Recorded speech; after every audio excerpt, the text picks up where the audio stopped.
Hi. Thank you for attending today's reading. Let's begin. I got asked out for the first time.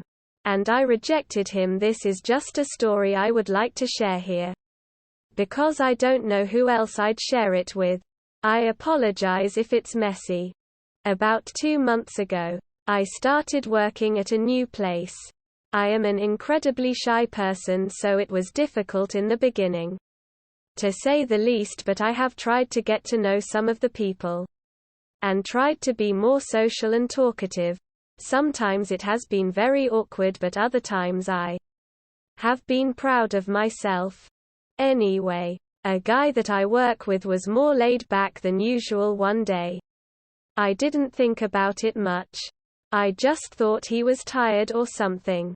Then, he was about to say something. I just said, "What?" And he laughed it off. After that, he left the room twice, without saying anything, and came back like nothing had happened. He left a third time. And then, another coworker of ours came in. Without him. She then told me that this guy likes me and wanted to see me outside of work. And I was like, when that happened, this guy was so nervous to tell me he couldn't even be in the same room. I can totally relate to that nervousness. So I'm not judging him. I was just genuinely shocked that someone could feel that way around me. Since I am so shy, quiet and reserved, why would anyone be nervous around me? But, sadly, I don't feel the same way about this guy. So, I just told her, no. I'm not interested in a relationship at the moment, because that's how I currently feel. Although I don't dislike him, I don't think our personalities match well either. And I don't see how that would change by going out with him. I didn't see him for the rest of that day. Because of that, I was scared that he would be mad at me for rejecting him. I felt like I had made it all awkward. He probably felt that way, too. Some days after that, we had to work together again. And we talked a bit. But, as expected, it was a little more awkward than usual. It was like when I first started working and didn't know what to say. After a while, he decided to address it, and asked if I was mad about what happened. And I have to admit, the situation made me a little uncomfortable. Because that has never happened to me before. But he didn't do anything wrong. So I couldn't say that I was mad at him. That would just make me an asshole.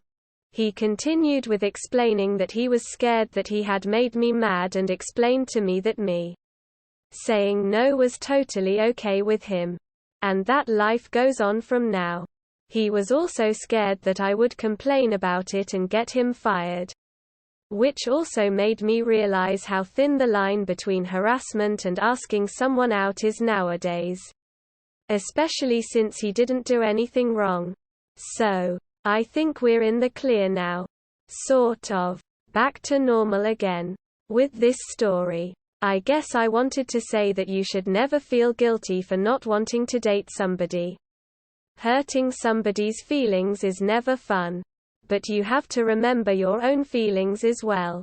They're important too. I was scared that I had hurt his feelings at first. But then I realized, why would I feel guilty about that? I had rejected him respectfully. By a simple, no, since nothing more was needed. I had no reason to feel guilty. I do not owe anyone anything. Also, don't be unnecessarily rude when someone you're not interested in asks you out. Most people aren't going to respond to rejection by guilt-tripping you into it because they cannot take no for an answer. Had this guy become mad at me, this would have been a different story. Because what's the point in being kind to someone who cannot accept your boundaries? I wanted to put this out here to remind you that although many people are disgustingly selfish and don't understand consent, many people are also nice and deserving of respect. Even when you're not physically or romantically attracted to them. This was probably awfully cheesy. I hope you still enjoyed reading it. If you made it this far. Thank you. End of story. Next story.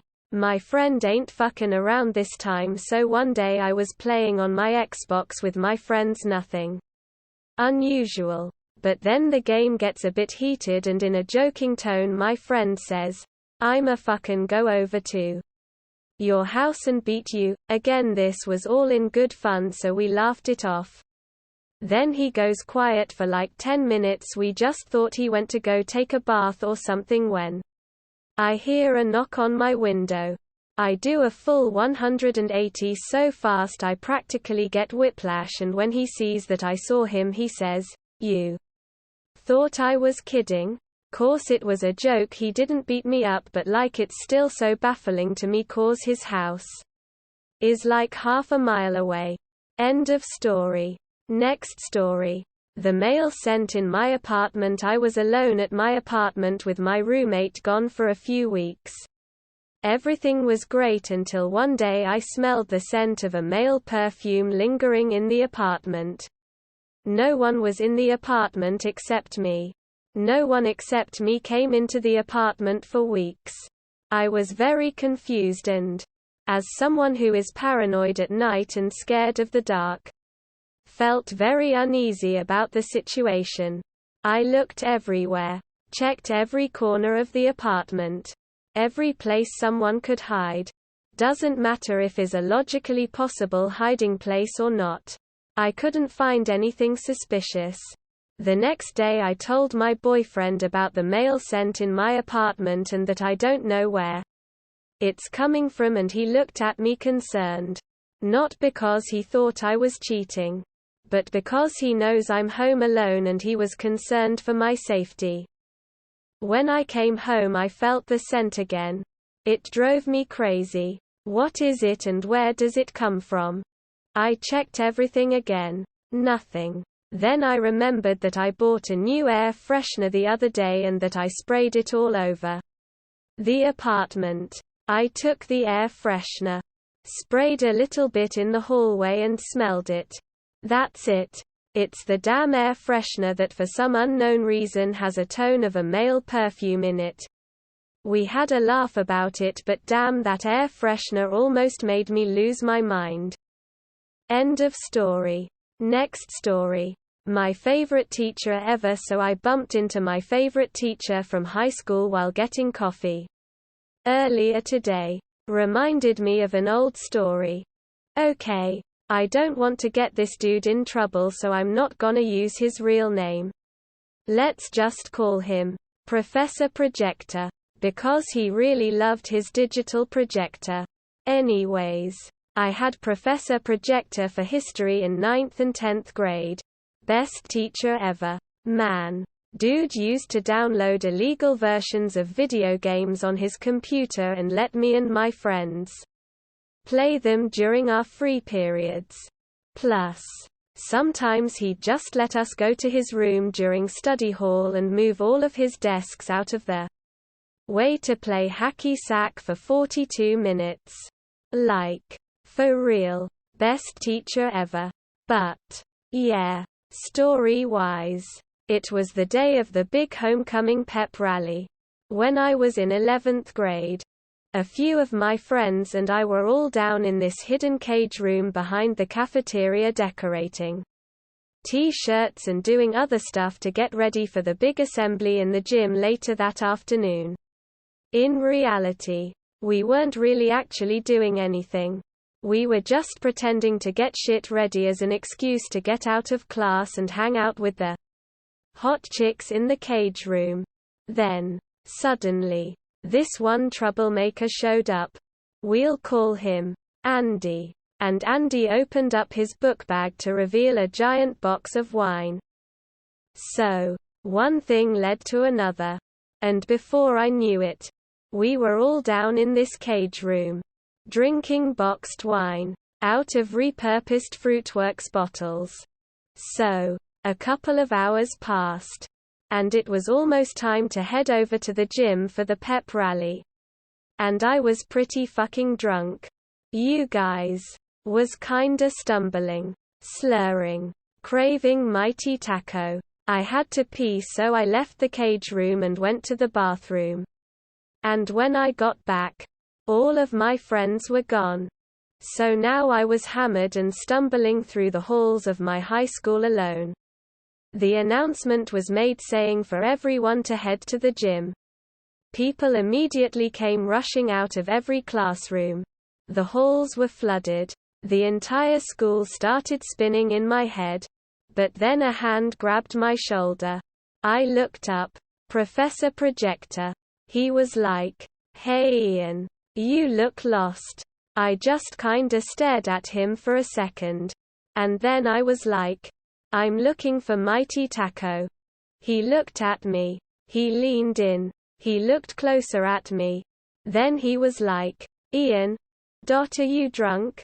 Quote. And I was like, no, I mean maybe kinda. Professor Projector flipped out and pulled me into an empty classroom.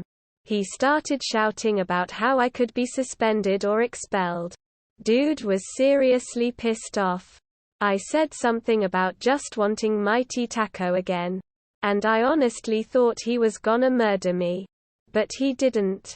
Instead, Professor Projector just took a few minutes to calm down. And then he was like, "Alright, here's the deal. You stay by my side for this entire pep rally. You talk to absolutely no one. By not turning you in right now, I'm putting my ass on the line. Don't screw me." Quote. And just like that, Professor Projector and I left the classroom and began making our way to the gym. I was literally struggling to walk straight, so he had his fucking arm around me keeping me up. People tried talking to him or me. But we just kinda ignored him and kept moving. We made it the assembly. He got us up to our seats in the stands. And then boom. I just immediately passed out. Yeah, no. With my head on his shoulder or whatever. He woke me up when the pep rally ended. He dragged me down the stands and out of the gym. He found some of my friends.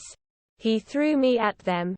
And he was just like, "Guys, get Ian the hell out of here right now." Quote. I remember being a little worried about the whole situation when I got to school the following Monday. But, fortunately, Professor Projector never told anybody. And, instead, he just punished me his own way. So, for the next 2 weeks or so, instead of video games and hacky sack during my free periods, it was just helping this dude put together PowerPoint presentations for his goddamn digital projector.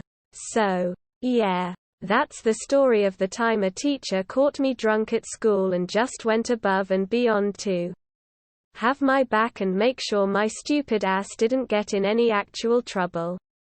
And I've never forgotten it.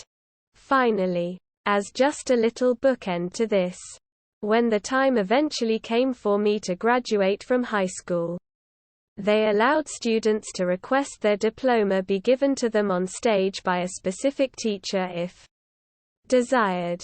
So, naturally, I requested that Professor Projector be the one to hand me my diploma. And so he did, on stage at Art Park, in front of everybody. And when I got back to my seat and opened it, I discovered that, inside, he'd hidden a gift certificate to Mighty Taco. The end. End of story. That is all for today. If you want to support my automated channel, feel free to drop a like and subscribe. See you tomorrow.